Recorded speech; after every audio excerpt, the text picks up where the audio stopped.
नमस्ते। Life is like शिव्या channel में आप सबका स्वागत है। और ये मेरी सुबह सुबह की पूजा से शुरुआत होती है मेरे दिन की। तो चलते हैं अपने दिन की शुरुआत आपसे शेयर करते हैं। और ये मेरी लाडो रानी भी जाग चुकी हैं। जैसा कि मेरा डेली का रूटीन रहता है कि मेरी बड़ी लाडो रानी स्कूल गई हैं, उसके बाद ही मेरा डेली का जो रूटीन का काम होता है वो चालू होता है। तो ये मेरी पूजा भी हो गई है। Happy good morning. और बताइए आप सब लोग कैसे हैं। मेरी सुबह की पूजा हो चुकी है, तो चलिए चलते हैं चाय बनाने के लिए। कभी कभी मन करता है चाय कोई बनाकर पिला दे, लेकिन ऐसा होना कहाँ है। हाँ, कभी कभी नित्या पापा ज़रूर बना करके पिला देते हैं, क्योंकि उनके हाथ की बहुत ही ज़्यादा टेस्टी चाय बन करके तैयार होती है। तो कभी कभी जब उनसे बहुत ही ज़्यादा रिक्वेस्ट करो तो वो बना के पिला देते हैं। तो ये हमारी चाय भी हो रही है तैयार, तो या गर्म पानी भी हम पी लेते हैं। तो ये हम गरम गरम पानी ले रहे हैं। सुबह का जो मेरा रूटीन है बहुत ही ज़्यादा फ्रेश फील कराता है, इसलिए नहाने के बाद हमेशा गर्म पानी लेना चाहिए। और दूसरी चीज़ ये है कि नहाने के बाद अगर आप गर्म पानी, हल्का सा गुनगुना पानी लेते हैं तो वो आपके स्वास्थ्य के लिए भी अच्छा रहता है, ब्लड प्रेशर के लिए भी अच्छा रहता है। नहाने के बाद में गर्म गुनगुना पानी लेने से ब्लड प्रेशर हमारा कंट्रोल में रहता है।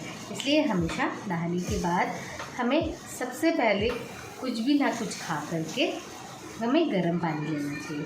तो ये वैसे मेरे को ब्लड प्रेशर वगैरह ऐसा कुछ भी नहीं है, क्योंकि मेरी आदत है सुबह नहाने के बाद में सबसे पहले तैयार होने के बाद, पूजा पाठ करने के बाद में हम कुछ भी बिना खाए पिए पहले गर्म पानी लेते हैं, जिससे मेरे को अच्छा भी फील होता है और हाई ब्लड प्रेशर या लो ब्लड प्रेशर के लिए भी बेस्ट रहता है।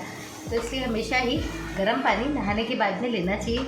तो जिनको ब्लड प्रेशर की परेशानी है ना, तो वो नहीं लेते।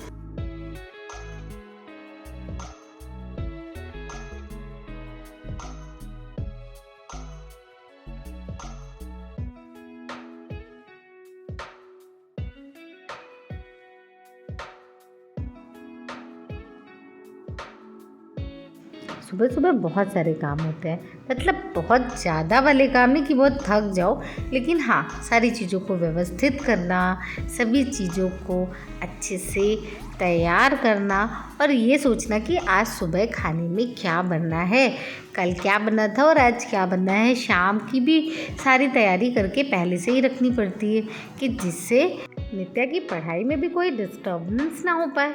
क्योंकि शाम को जब नित्या पढ़ने बैठती है तो फिर सारे काम हमें करके रखने पड़ते हैं, जिससे कि नित्या को हम अच्छे से पढ़ा सकें। हाँ, खाना नहीं बनाते, खाना बाद में बनाते हैं, लेकिन उसकी भी तैयारी या फिर सोच के रखना पड़ता है कि हाँ, खाना क्या बनाना है शाम को भी, इससे कि बच्चे भी डिस्टर्ब नहीं हो और बच्चों को भी हम टाइम दे पाएँ।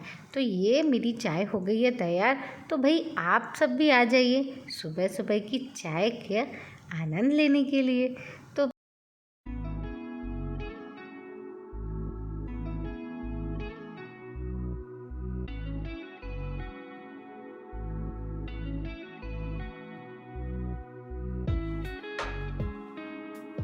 बस हम चाय पीते पीते यही सोच रहे थे कि आज खाने में क्या बनना है। तो बस मक्की का आटा रखा हुआ था, तो सोचा आज मक्की की रोटी और साथ में बनाते हैं तुअर की दाल।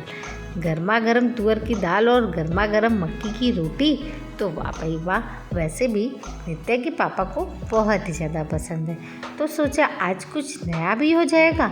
और रोज़ रोज़ रोटी सब्जी दाल एक जैसा ही खाना हो जाता है कुछ ना कुछ, तो इसलिए थोड़ा सा नया फ्लेवर स्वाद लाने के लिए आज हम बनाएंगे मक्की की रोटी। तो ये हमने मक्की के आटे को छान लिया है और ये हमारी तुअर की, जिसको अरहर की भी दाल बोलते हैं, तैयार हो गई। मसाले वाली तड़के वाली दाल भी तैयार हो गई है। अब ये मक्की के आटे को गर्म पानी से इसका डो तैयार कर लेते हैं। गर्म पानी से आटे का डो तैयार करेंगे तो बहुत ही सॉफ्ट और बहुत ही अच्छी रोटी बन करके तैयार होती है। सारे आटे को एक साथ ही हम इसका डो बना करके तैयार कर लेंगे और अच्छे से मसल लेंगे। इसमें मलाई बहुत मांगते हैं, हाथों की सहायता से अच्छे से इसमें मलाई करो, तो जिससे ये आटा बहुत ही ज़्यादा सॉफ्ट हो जाएगा। जब रोटियां बनकर तैयार होती है तो बहुत ही ज़्यादा सॉफ्ट और बहुत ही अच्छी रोटियां बन करके तैयार होती है, सोंधी सोंधी।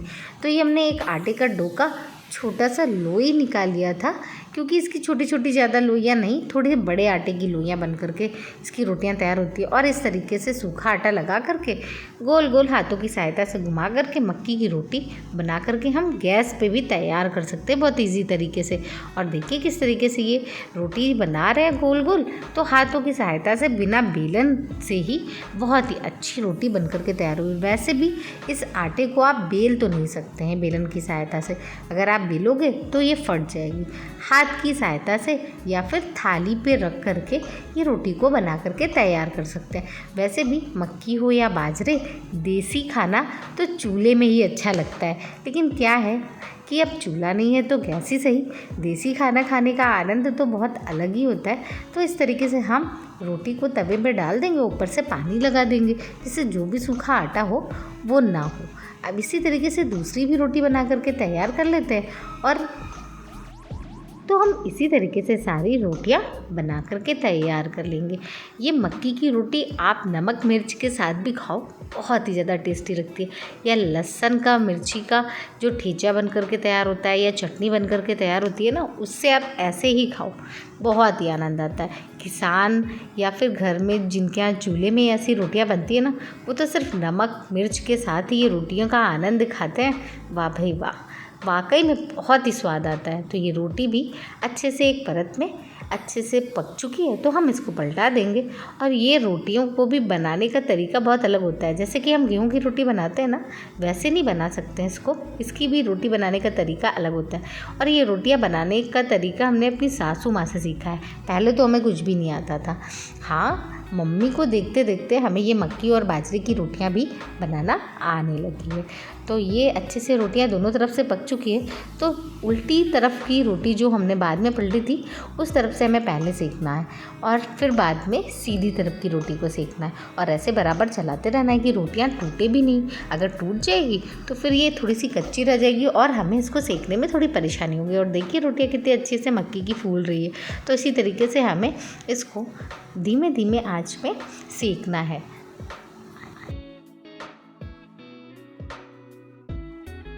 ये लीजिए, गर्मा गर्म मक्की की रोटी हो गई है बनके तैयार। है ना इजी बनाना इसको। ज़रूरी थोड़ी ना है कि चूल्हा ही हो या फिर कोई दूसरी ट्रिक हो। बहुत इजी तरीके से ये मक्की की रोटी बन करके तैयार हो जाती है। तो फटाफट देर किस बात की, हम अपनी प्लेट भी तैयार कर लेते हैं। साथ में है सैलड, मतलब मिक्स सैलड, जिसमें टमाटर, मिर्च, प्याज और नींबू का रस। तो चटपटा सलाद बन करके तैयार हो चुका है। साथ में है अचार और गर्मा गर्म तुअर की दाल और साथ में मक्की की रोटी। वाह भाई वाह, आप सब भी आ जाइए और आनंद लीजिए। तो ये खाना तो यहाँ पे सब लोगों ने खा लिया है। और नित्या स्कूल से आ चुकी थी, तो इनके कपड़े पड़े हुए थे, अच्छे से व्यवस्थित नहीं थे। तो नित्या से बोला आप अपने कपड़े को अच्छे से व्यवस्थित करके अपने अलमारी में रख दीजिए। और नित्या हमेशा अपने कपड़ों को अच्छे से व्यवस्थित खुद ही करके रखती है। और जो एक्स्ट्रा भी कपड़े पड़े होते हैं तो वो नित्या ही करती है। और अच्छी बात भी ये है कि बच्चों को सेल्फ अपने काम करने चाहिए। तो ये अब हम आ गए हैं किचन में। शाम हो चुकी है, तो हमने सोचा किचन में जा कर के बेसन के लड्डू बना करके तैयार कर लेते हैं। भाई मेरे गणपति बप्पा को बूंदी के लड्डू का भी प्रसाद चढ़ा दिया है, मलाई लड्डू का भी प्रसाद चढ़ा दिया है, तो अब हम बेसन के लड्डू का भी प्रसाद बना करके चढ़ा दें। वैसे भी कल है स्पेशल दिन। सारे काम से, शाम के काम से, सारे कामों से निवृत्त हो चुके हैं। मतलब मेरे जो गणपति बप्पा हैं उनकी पूजा भी हो गई है, शाम की आरती हो गई है, भोग प्रसाद लगा दिया है। और बस, और शाम को कल के लिए बना रहे हैं बेसन के लड्डू, क्योंकि कल है हनुमान जयंती। तो हमारे हनुमान बाबा जी का हैप्पी बर्थडे है, उसका भी सेलिब्रेशन करना है। तो बस, और उसकी आज हम बना रहे हैं शाम को ही बेसन के लड्डू। तो उसकी रेसिपी भी हम आपको बताएंगे कि हमने बेसन के लड्डू कैसे। हनुमान जयंती नहीं, हनुमान जन्मोत्सव, क्योंकि जयंती तो उनकी मनाई जाती है ना कि जो नहीं। हमारे तो हनुमान जी, हमारे हनुमान बाबा तो हमारे साथ हमेशा ही हमारे साथ है ना। और जब भी उनको पुकारो तो वो हमेशा ही कहीं ना कहीं कैसे भी स्थिति में हम रहें, अगर परेशानी में है तो वो हमेशा आते हैं। तो मेरे तो पनकी बाबा हमेशा ही आते हैं। और कल है हनुमान जी पनकी बाबा का जन्मोत्सव, तो उसका भी सेलिब्रेशन करना है। सेलिब्रेशन क्या, उनके लिए प्रसाद तैयार करना है, मंदिर जाना है, दर्शन करना है और घर पे भी भोग लगाना है अपने गणपति बप्पा का भी लड्डुओं का, और लगाना है हनुमान जी को भी, क्योंकि कल उनका है जन्मोत्सव। कल उनके लिए बनती है खीर, पुए और लड्डू, और बस ऐसे ही अखंड पाठ होता है, रामायण का पाठ। कोशिश रहेगी कि थोड़ी बहुत हम पूजा कर लें, रामायण का पाठ करें बैठ करके, और शांति भी मिलती है पूजा पाठ में। बस नित्या को खाना वाना खिला करके फिर उसको थोड़ी देर पढ़ाएंगे बिठा करके, और आपको दिखाएंगे कि बच्चों का कोर्स कितना हो गया है स्कूल का। कि बच्चे क्या, बड़े भी, हम लोग थे 3rd या 4th में तो बहुत ही नॉर्मल कोर्स रहता था और सारा दिन पढ़ाई में बिजी नहीं रहते थे। लेकिन बस अब क्या है, बच्चों को पढ़ने के अलावा तो टाइम ही नहीं मिलता है सारा दिन। शाम को थोड़ा सा ही मेरी लाडो रानी दोनों फ्री होकर के मस्ती कर रही थी।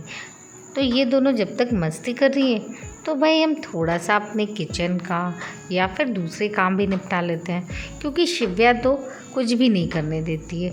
तो यहाँ पर लड्डुओं का जो हमने डो बना करके तैयार किया था, बेसन के लड्डुओं का, तो फटाफट लड्डू भी बना करके तैयार कर लेते हैं, क्योंकि इधर शिव्या अपनी जीजी के साथ जब तक खेल रही हैं तब तक इधर मेरे ये काम भी हो जाएंगे। और इधर इनके पापा जाने को हो गए हैं तैयार, तो अपने पापा से जिद कर रही है जाने की। भाई बेसन के लड्डू तो हो गए हैं तैयार, तो फटाफट इनको हम एयर टाइट कंटेनर डब्बे में रख देते हैं और कल के भोग प्रसाद की भी तैयारी करते हैं। तो आज का अगर व्लॉग अच्छा लगा हो तो लाइक करिएगा, सब्सक्राइब करिएगा, शेयर करिएगा, और मिलते हैं कल नए व्लॉग के साथ में। Thank you.